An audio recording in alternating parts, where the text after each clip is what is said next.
Mr. Chairman, Mr. Pichai, is Google going to tailor its features to help Joe Biden in the 2020 election? Congressman, we approach our work, we support both campaigns today. We think political ads is an important part of free speech in democratic societies, and we engage with campaigns, according to law, and we approach our work in a nonpartisan way. It was a yes or no question. Can you assure Americans today you won't tailor your features to help Joe Biden in the upcoming election? We support work that campaigns do. I just want to make sure I understand that. We all do all kinds of online, social media, all kinds of that outreach, that communication. This is a simple question. Can you today assure Americans you will not tailor your features in any way to specifically help one candidate over other? And this what I'm concerned about is you helping Joe Biden over President Trump. We won't do any work, to politically tilt anything one way or the other. It's against our core values. But you did it in 2016. There's an email in 2016 that was widely circulated amongst the executives at your company that got public, where Ms. Ileana Murillo, head of your multicultural marketing, talks about the silent donation Google made to the Clinton campaign, and you applauded her work. She points that out in the email. I'm just curious, if you did it in 16, I want to make, in spite of the fact you did it in 16, President Trump won, I just want to make sure you're not going to do it again in 2020. Congressman, I recall our conversation at that time, and I appreciate your concern. We didn't find any evidence of such activity, and I took the opportunity after our conversation to reinforce to the company. We realized even an appearance could be improper, so we have clearly communicated to our employees any personal political activity, while that's their right, needs to happen on their own time and resources and should avoid any use of company. Of course, everyone's got their First Amendment rights to campaign for who they want. What they can't do is configure your features to help one candidate over the other. So you might not have found any evidence, but here's what she wrote to the email to a number of key executives in your company. Quote, we push to get out the Latino vote with our features. Second quote, we push to get out the Latino vote with our features in key states. Seems to me those last three words are the real qualifier here. That's electioneering when you're trying to increase the Latino vote in key states. And she'd already communicated that she was supporting Clinton, that she wanted Clinton to win. So when she talks about increasing the Latino vote, which she assumed was going to help candidate Clinton, and she's doing that in key states. It's one thing if you're going to increase the Latino vote around the country. If you're just a good corporate citizen, you're urging people to vote. It's quite another when you're focusing on in key states. And you know what those key states were? Nevada and Florida, the swing states. So again, I want to make sure this isn't going to happen in 2020. I can assure you that we complied with laws in 2016. As a company, any work we do around elections is nonpartisan. Users do come to us for understanding where polling places are, where to vote, which is the date to vote, what the voting hours are.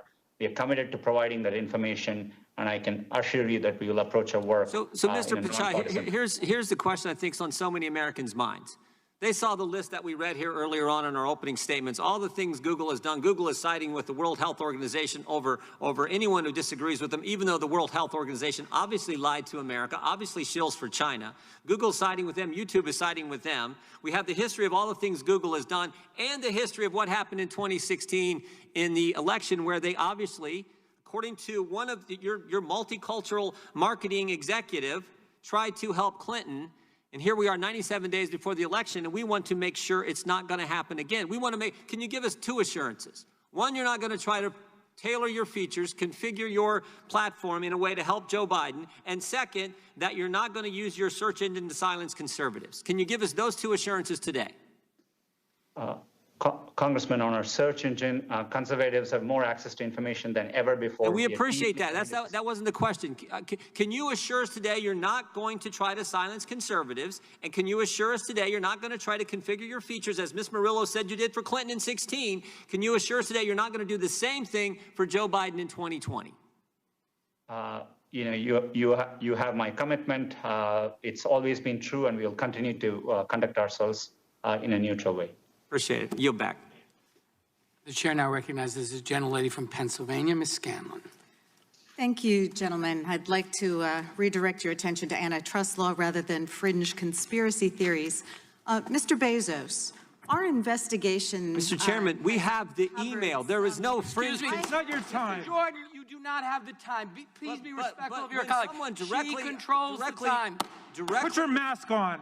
Put your mask on. Mr. Jordan. Mr. Raskin, Mr. Jordan, you want to talk about masks. Mr. Jordan, Ms. Scanlon. Why would the Deputy Secretary of Treasury unmask Michael Flynn's name, Mr. Raskin?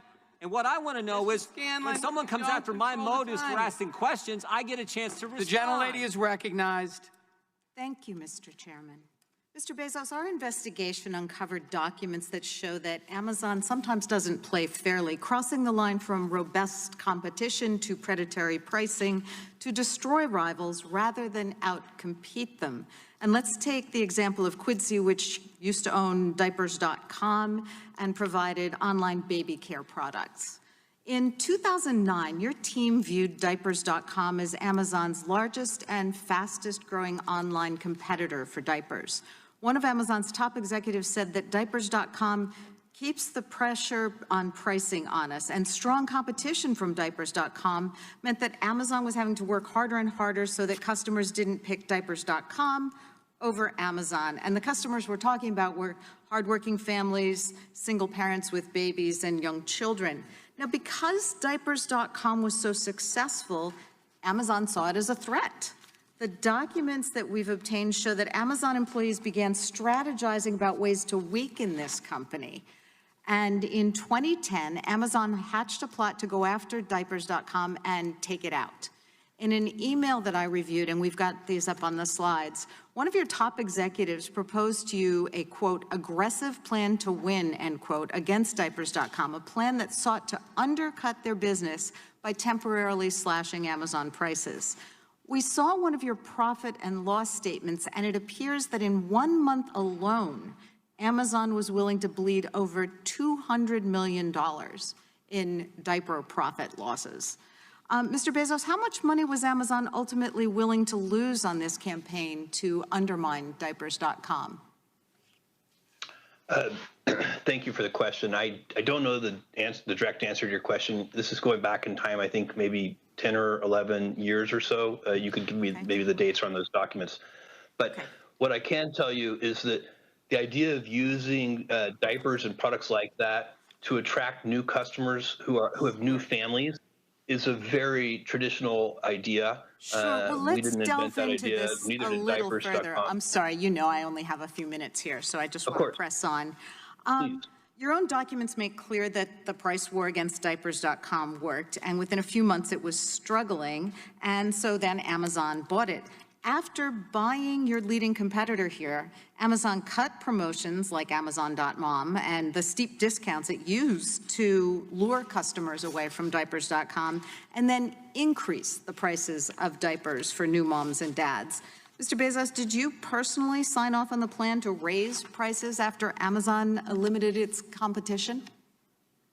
I don't remember that at all. What I remember is that we matched competitive prices, and I believe we followed diapers.com. Again, this is 11 years ago, so you're asking a lot of my memory, but I believe we followed diapers.com. I can also tell you after we bought diapers.com, we put more than $300 million into trying to make it successful. I'm sorry. So you said that Amazon focuses excessively on customers. So how would customers, especially single moms, new families, how would they benefit when the prices were driven up by the fact that you eliminated your main competitor? Well, I don't agree, with great respect, I don't agree with that premise. At the same time, you should recognize in context, diapers is a very large product category sold in many, many places, not just at Amazon. This was the online diaper market. Now, we do have evidence that these predatory... and Kroger, I'm sorry, Mr. Bezos, Walmart, I need to push on here.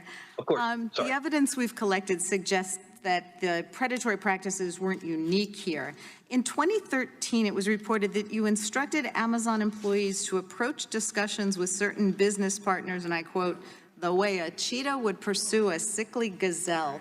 Is the Gazelle Project still in place, and does Amazon pursue similar predatory campaigns in other parts of its business?